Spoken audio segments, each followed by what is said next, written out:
Tatar Galuh Ciamis, Provinsi Jawa Barat, kota di mana saya dibesarkan. Sampurasun.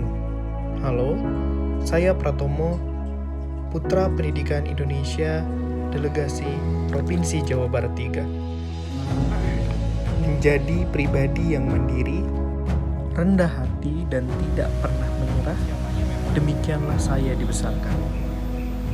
Dinobatkan sebagai Jajaka Kabupaten Ciamis tahun 2020 dan Putra Pendidikan Jawa Barat tahun 2021 adalah suatu tanggung jawab untuk terus meningkatkan kapasitas diri dan berkontribusi lebih banyak. Berfokus pada isu pendidikan, kelestarian lingkungan, dan pariwisata mengisi masa remaja hingga sekarang. Menjunjung tinggi nilai serta norma yang ditopang oleh penguasaan iman, ilmu, dan teknologi yang berperadaban. Karena saya percaya, pendidikan bukan hanya soal nilai, lingkungan dan pariwisata bukan hanya soal keindahan, tetapi juga tentang kehidupan. Salam pendidikan.